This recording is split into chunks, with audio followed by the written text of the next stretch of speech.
Hey folks, how's it going? Welcome back to Ground Zero Salem. I'm your host Pat. We're listening to some Poison Ruin right now before I get into this whole contest thing. This is a live tape, tour tape. It's got live tracks on side A and some other recordings on side B. I haven't listened to side B yet. There's three meditations. Three Meditations is the name of one of the tracks, so I'm thinking that's probably their synthier interludes. They have sort of this cool post-punk with a little bit of oi kind of thing going on musically that I really liked. It was an album of the year for me, their LP. That was actually a compilation of 2 demos. For 2021, it was in my top 10. If you'd missed that. Really like this band. Jamming it in the background right now while we discuss this whole contest thing. So yeah, I've got some other irons in the fire, at least mentally, with some other videos I want to do that are going to be a little bit more labor intensive and probably require more editing than usual and actual reading and stuff like that, archiving some video stuff. So while I'm working on that, which will probably be a little bit, I thought I'd get this contest going. I haven't done one of these in years at this point. Hopefully people will be interested and engage. I have a couple of prizes.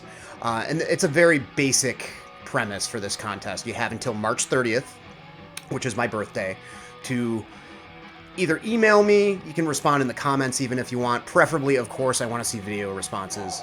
But everybody that enters gets one go, throw your name in a hat kind of deal. And I'd like you to talk at least about one record, if not more, that your thoughts and opinions and feelings about have changed over the years. You know, it could be something going way back to when you're a kid or just a couple years ago, something that doesn't hold up to you anymore, or something that you hated at first and now you like, or something that you went back and forth on more than once even. I'll provide plenty of examples, of course. So yeah, you have until March 30th. Hit me up, of course, tag the video. You can email me in the comments. Video is preferred, of course. 1 entry per person. You know, if you do talk about like 5 or 6 different records, you don't get entered in 5 or 6 times. 1 per person. And what I'm offering is got a couple of Chicago death metal classics on cassette here. This Funeral tape, I talked about this recently. Rick over at the Dreadful Hours sent me this as a gift. Ken from Ken's Death Metal Crypt also sent me this recently. So I have 2 copies to share with the world. Great classic mid to slow paced, heavy, crushing death metal stuff from Chicago. 90s stuff that was shelved until 2000. Then we've got another mid 90s Chicago band, Funeral Nation, Come Kingdom Thy.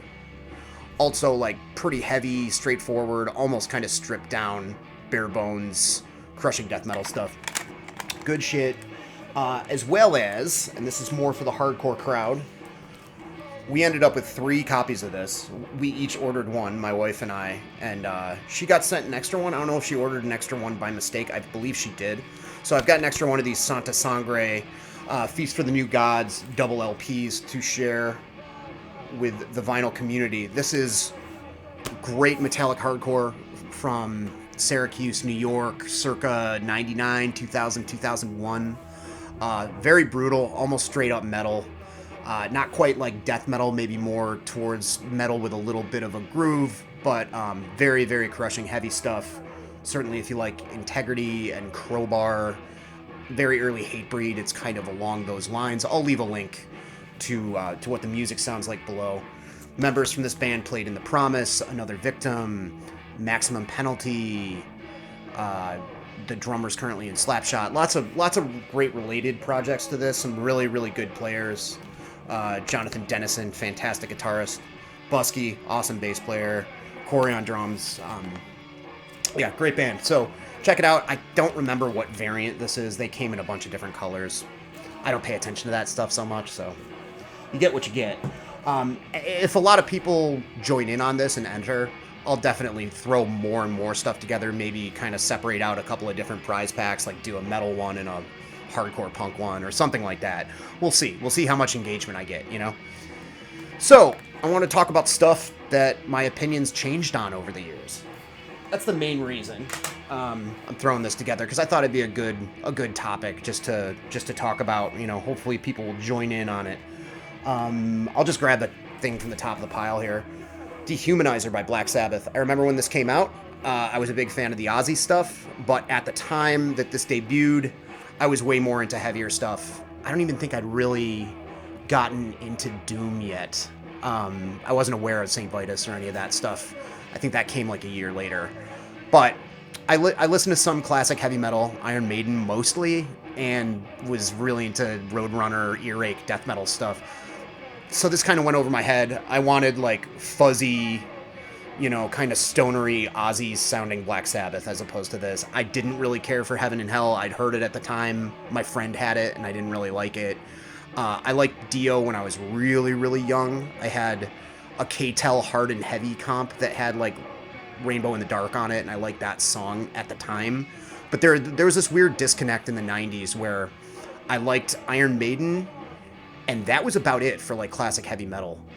Everything else was cheesy. Like there was this whole thing in the general, I don't know, collective consciousness or whatever, where a lot of people into hardcore and even like more extreme forms of metal kind of disregarded classic heavy metal, except for Iron Maiden for whatever reason. At least in my part of the world, it seemed that way. So I didn't dig on Dehumanizer at all. I want to say there was one of these was Wayne's World. Time Machine was on the Wayne's World soundtrack, and I think I got this because my dad had a BMG, through the mail membership, and I just didn't dig it at all. And now going back to it, I like this album quite a bit. It's very heavy. It has a very 90s kind of production to it that isn't my favorite, but the riffs are great. It's super heavy. I mean, up until the Heaven and Hell stuff, it's probably the heaviest stuff that was recorded with this lineup. Just really, really bone-crushing riffs. Of course, it's Iommi, Definite return to form, I think, from where they'd been previously. I'm trying to remember what that was. I don't remember exactly what they were doing before. The Tony Martin stuff was good and heavy, so maybe I'm just kind of talking out of my butt. I probably am. But yeah, this is great. Then I was into metal a fair amount, like in the late 90s. I was more of like crusty hardcore type of person at that time. This was like my early 20s. But I discovered a few black metal records, namely the first 3 Satyricon records I absolutely worshipped. A little bit of Cradle of Filth, Emperor to Anthems to Welkin at Dusk, a handful of other things, and I'm not sure exactly how Tristania came across my path. Not black metal, orchestral, like epic, kind of cheesy, synth-laden melodic death metal, I guess, is my best way to describe this. And I loved this at the time. I smoked a lot of pot at the time and played a lot of Final Fantasy VII while listening to this over and over and over again. And I saw it at the record store in Salem, the Salem Record Exchange. It was like less than $10, and I was like, I remember this being way over the top, and I'd like to revisit it, own it again. And this is Beyond the Veil, by the way, the name of the album. And yeah, it's about what I expected. It's very well done, but it's definitely not my thing anymore. This was an anomaly. This was like the only thing that I listened to like this at the time. Probably the closest thing to this was, I don't know, I liked Cradle of Filth, so that was sort of close, kinda. But yeah, just completely, almost silly, over the top to me now, Not nearly as into it as I was 20 years ago or however long ago it was. No Effects, Punk and Drublic. I loved this when it came out. It was a revelation, because we're talking about melodic punk rock that was very fast, played with the efficiency and musicianship that a lot of metal bands had. Lots of layered harmonies, really, really tight, fast picking, but it's got that snottiness and melodicism that California punk has. And when I first started checking out bands like this, Bad Religion was a little bit more straightforward musically. It was all very fascinating to me at the time, because I always thought that punk had to be at least a little sloppy. And I listened to this and Rancid Let's Go, which is a different kind of deal, a lot when they came out. Now when I listen to NoFX, it's just not my thing anymore for the most part. I like some of their earlier raw, snotty stuff. I do like Ribbed, which is the one one of the records before this a little bit more. But just, I mean, it's extremely well done. But A, it's almost a little bit too sugary and overproduced for me for this kind of music. And B, like the goofiness is like sort of annoying, which I think is a common consensus with a lot of bands like this nowadays. DRI, Thrash Zone. This was my intro to DRI. It was the newest one when I bought it, which is kind of telling of my age. Definitely aging myself there. I was very young when I bought it. I think I was 12 or 13. But yeah, one of the first tapes that I went independently to the mall and bought myself. I remember because I'm remembering now. I went to meet a girl who did not show up, and I just bought this tape instead.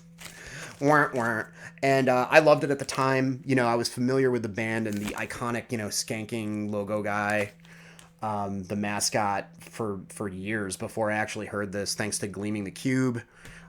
Christian Slater had a big DRI poster on his wall that he rips down when he decides to go normie to like impress his dead brother's girlfriend. I believe that was the plot. This was all over Thrasher magazine too. It's just a pretty iconic, like classic punk logo, and I wasn't sure what to expect with it.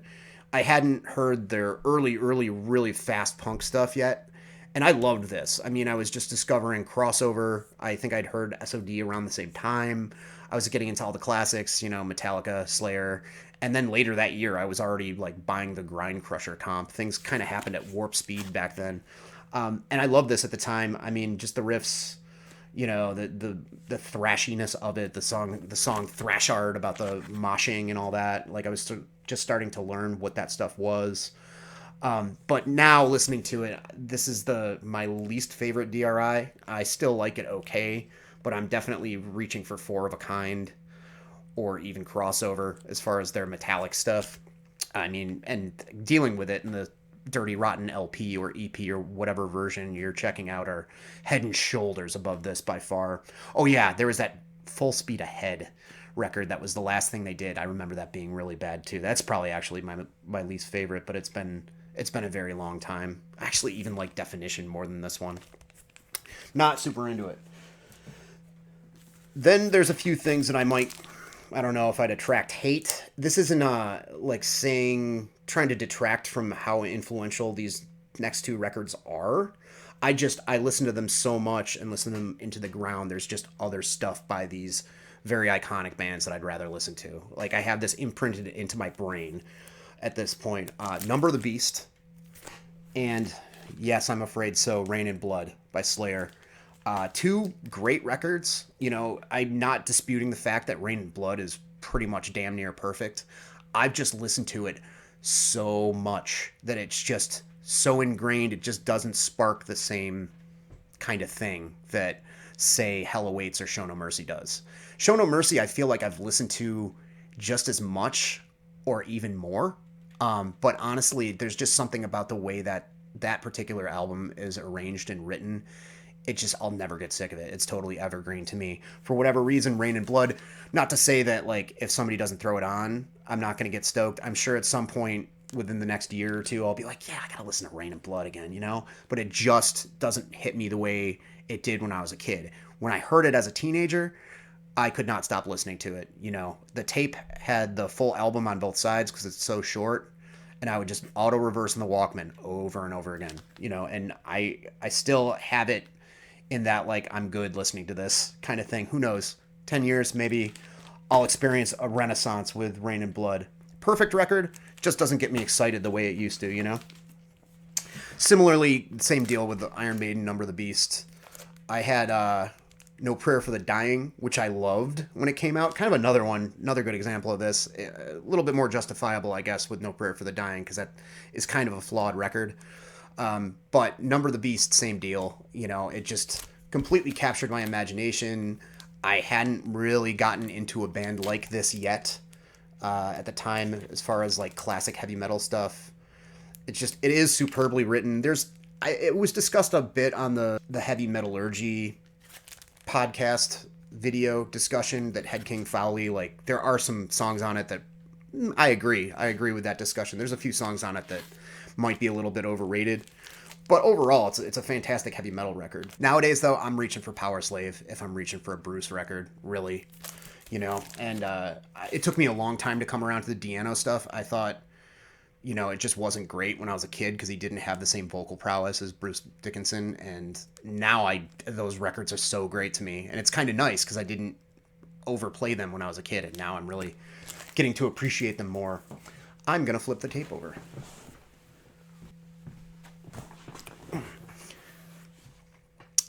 Yeah, sorry folks if it's weird. I still have my camera up higher than my laptop, and I just like the angle better, so I'm trying not to look at myself as this is recording. It's hard to maintain eye contact with this little cyclopean robot guy. It's kind of nice. It's got a ring light on it, which is like, okay, that's cool, but it messes with the white balance, obviously, and like it's blinding. Like, why, if I'm trying to like engage with my audience and look right at it, like I'm gonna have those like floaters in my vision for the next like 2 days. That's no good. All right, we're back in yellow. Let's see if there we go, fixed it. All right, so next one, we got Alice in Chains Facelift. Again, super important, formative record for me early on. There was so much basic stuff that I hadn't even heard yet. I think at this point in my life, same deal, 7th grade, I'd only heard AC/DC, who I was obsessed with, Metallica's And Justice for All. I might have heard the Sex Pistols and Dead Kennedys by this point. Alice in Chains was brand new. They had a video on Headbangers Ball, and I think it was on 120 Minutes. It might have been the earliest example of that, a band that could be on both, because this is, of course, is the beginning of the whole grunge era. And I didn't know what this was called. I just knew it was really dark. Very heavy for me at the time, And again, like I said, by the end of the same year, I was listening to Godflesh and Napalm Death. But I loved it to death when it came out. Listened to it over and over again.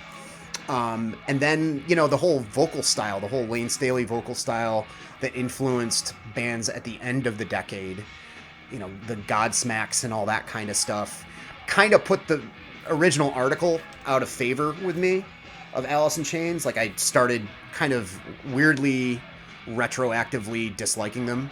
I didn't get into Dirt, believe it or not, the record after this, until like last year. I had a big renaissance with getting back into Alice in Chains. I was fine with them for years. I didn't hate them. I had a period where I really hated them, and then I was just kind of like, whatever. They're an influential band. I used to love them when I was a kid. And then something happened last year. I think it was during that kind of sludge era of what I was getting into, where I was like, man, I gotta revisit Alice in Chains. And I read a couple, unauthorized biographies and all kinds of other stuff, and I was like, oh yeah, this is great. It's true. Dirt, I think overall is a superior record, like objectively speaking. I think it's just like a more cohesive, more together, stronger overall. But I mean, the opening riff to We Die Young just hit me like a ton of bricks when I was a kid. Bleed the Freak has a great like hook in the chorus. Love Hate Love is like awesomely dark and just, I mean, I believe it. You know what I mean? Like, I believe what the band is doing and what they're trying to convey in this. And after reading the biographies, I'm like, oh boy, yeah, definitely weren't joking around. It's interesting though, because they hadn't really gelled their sound yet. From what I could gather from their biography, they were like happy-go-lucky metal dudes that played everything from like Slayer to more like lighter side kind of metal covers in their previous bands. And then they went through a period where they were sort of kind of trying to do an Guns N' Roses sort of thing with a Alice in Chains instead of In Chains, They even experimented with like an industrial project at one point. So they were kind of trying to figure something out. I don't know. It doesn't seem to me like they were trying to make money necessarily or hop on the next trend, but there's all these elements of what was going on in heavy music in the 90s that kind of dissipated on this, dissipated by the time Dirt came out. Like, the Man in the Box is just slightly kind of funky, like a little bit, like not like crazy slap bass, like Infectious Grooves kind of funky, but it's got that sort of thing to it. And just a few of the riff styles, you could tell they were probably listening to Faith No More, probably still kind of feeling the influence of Guns N' Roses and stuff like that. There's definitely a lot of Kiss and AC/DC on this, which I certainly appreciate. Of course, Black Sabbath as well.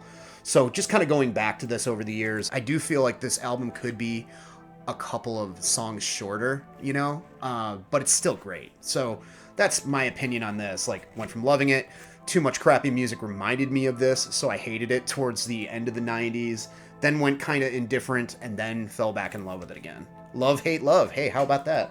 Incantation, Onward to Golgotha. So I heard this again in high school. I had a friend named Matt, who I'm still friends with, still in touch with. Haven't heard from him in a while, actually. And he was crazy knowledgeable about death metal. I knew all the stuff that I could find in my local mall, which was mostly Roadrunner stuff and earache stuff. He lived further out into the suburbs, closer to a different mall that had a Camelot Music. And Camelot Music, just at the time, it was a chain record store. They just had a lot of more underground stuff. At the time, Relapse, who put this out, were still a pretty small label. They were still sending out photocopied catalogs, which I pored over and just read over and over again, memorized the descriptions of what the band sounded like and stuff.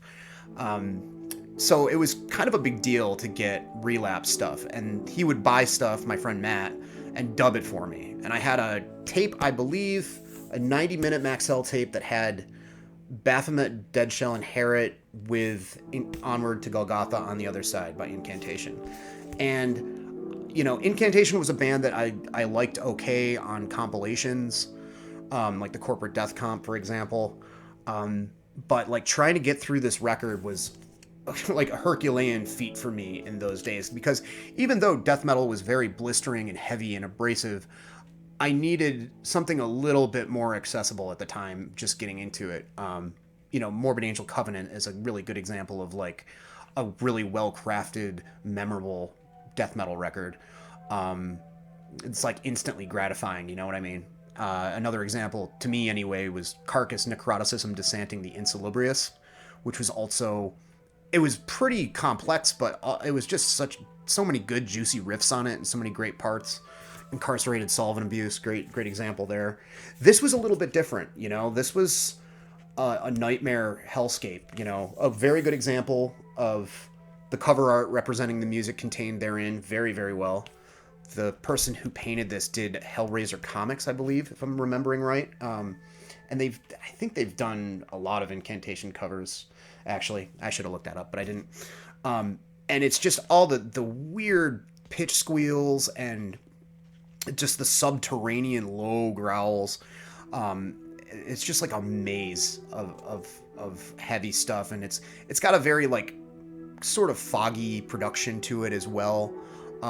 It's great, and after a while, it becomes catchy. It just keeps bringing you back and snaring you back, but I couldn't appreciate it. I was just kind of indifferent to it and kind of bleh until I was about 28, 29. Around that time, I was, discovering kind of the rebirth of a lot of death metal like this. At the time, there were a bunch of bands kind of worshiping Incantation. They were big in the conversation again, which was cool to see because I saw them many, many times in the late 90s at the Worcester Palladium when I lived in Boston. And it just kind of seemed like it was them and Crisian and a few others that played a lot, did a lot of tours and stuff. Weren't quite getting their due, at the time for sticking to their guns and just being about their art, But yeah, I mean, this is a fantastic, fantastic record. If you know death metal, I mean, Onward to Golgotha is super important. And I didn't really get it until, I was almost 30 years old and revisited it and then kind of dove further into, all the singles before this, everything that came after, which is a lot of good stuff. So, Life of Agony. When it came out, I was expecting something a lot more not as melodic, something a lot more heavy and hardcore, I was familiar with and loved Sick of It All, Biohazard, Agnostic Front. I knew that these folks came from like the same scene in New York. When I heard the music video and heard the vocals, I was like, whoa, this is like grunge vocals, or like somewhere between like grunge vocals and like Danzig, which are, you know, same side of the planet, you know? And I didn't dig it. I thought it would be faster, you know, and like kind of thrashy. It's definitely got sort of a groovy bounce to it, you know? Just didn't like it. Used to make fun of the vocals all the time. And then somewhere in there, it kind of just clicked. And I really liked it for a while. And then I had that period, you know, around graduating high school into like early to mid 20s, where I just wasn't into stuff that was produced this well. I wasn't into stuff that was this melodic and this slow and metallic. You know, I liked metal, but if I was going to listen to something metallic and hardcore, I'd rather just listen to like Sheer Terror, which is kind of funny because they were a major influence on Life of Agony, or I don't know, you know, something faster, really, Sick of It All, you know, that kind of thing. And then somewhere along the lines, again, like towards the end of my 20s, I just rediscovered this, and it's just such a perfectly heavy masterpiece. I don't think I really appreciated what was going on behind the melodic vocals with Life of Agony, and just how perfectly stompy and like crushing the riffs are, and how well it's produced. And then after that, for the first time, really, I revisited Ugly, the record that comes after this, which is way more leaning towards like almost like an alternative direction. You know, it's barely got any hardcore in it. Still heavy in parts, but certainly progressing towards something a little bit more mainstream. And that record's a masterpiece too. So yeah, I mean, I went through the period where it's crazy how much as a kid I was ensnared and enthralled by all the stuff that was coming out on Roadrunner. You know, they hooked me with the death metal, and then of course like Biohazard, Typo Negative, Life of Agony, all that stuff came out, and I was all about it. And then there was a period where I just hated all of it. You know, I was listening to Crust, I was listening to everything from Destroy to His Hero Is Gone, you know, and like a lot of Oi music and just stuff that was underground. You know, I had to do the too cool for school, it's not underground enough kind of thing when it came to those bands, but I came back around to them eventually. So that is pretty much it. That's all the stuff I have pulled out for my Change of Opinion contest. That's what this is going to be called, the Change of Opinion contest. I just came up with that now. I know.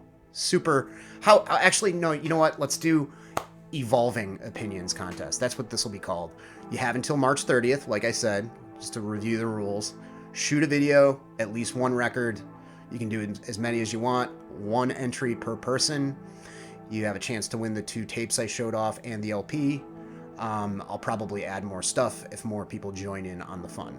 I'll include the email for the channel below if you want to just, you know, do a text entry. That's fine. And I hope everybody gets into this. All right. Talk to you later.